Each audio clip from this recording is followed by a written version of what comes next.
Welcome back. For this section, what we're going to be doing is we're going to be talking about specific intervals and how do we describe them, describing and graphing.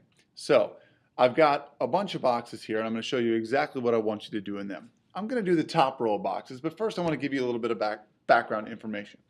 When we talk about intervals, they're either bounded or unbounded.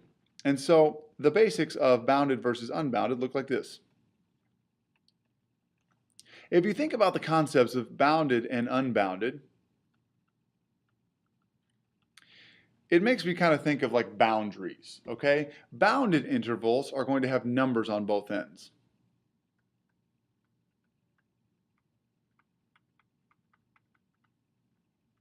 Okay, so something like this, numbers on both ends, numbers on both ends. These are not numbers on both ends.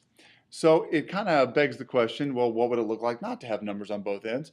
And so an unbounded interval has infinity or negative infinity in it. Okay, and so from there we can talk about these intervals a little bit more informedly. So first of all, we're going to do this first row of boxes. I'm just going to go through. I'm going to label them either bounded or unbounded. So here we go. This is a bounded interval. Okay, it's bounded because it has numbers on both ends. Again, bounded. Okay, these two are unbounded. And this one's also unbounded. Okay, and so as we go through this, there's another label that we need to put on it. It is a bounded interval can be open,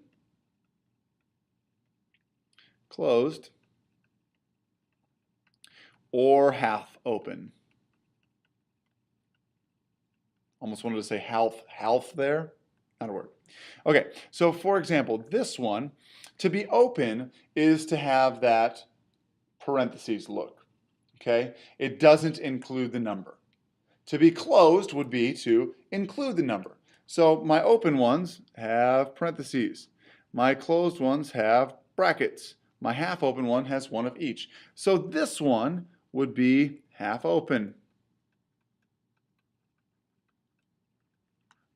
Okay, this one's half open because it has half that's open, the other half is closed.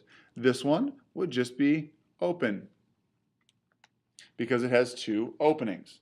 Okay, a bounded interval can either be open or closed. It can't be half open because as it goes to infinity, we're not considering that point. So it's either open or closed. This one is open, and this one is closed. Okay, open, closed for unbounded, half open, open, or closed for bounded. Okay, what are you going to do for yours? In the next 8 boxes, what you're going to do is you're going to label and draw. Okay, so for example, in this one, this is closed and bounded. Right? Closed and bounded because it has numbers on both ends, so it's bounded. It's closed because it has these brackets here. And so then I'm going to sketch it. So I'm going to go between -3 and 5. There's a couple of different ways to do these sketches, but for the purposes of this section, we're going to be using the sketch that includes our endpoints as either parentheses, meaning open, or brackets, meaning closed. Okay? You're going to do the same thing I just did here for these 3 boxes. Then down here, you are going to create the number part. So I've given you that I want an unbounded closed interval. So I'd like for you to create that unbounded closed interval. And if it's possible, write one and sketch it. And that's what's going to go in your box. So you're going to write an interval and sketch it if it's possible. If it's not possible, you say not possible. Okay? That's what you're going to do for the next 7 boxes. Thanks for watching, guys. We'll see you next time.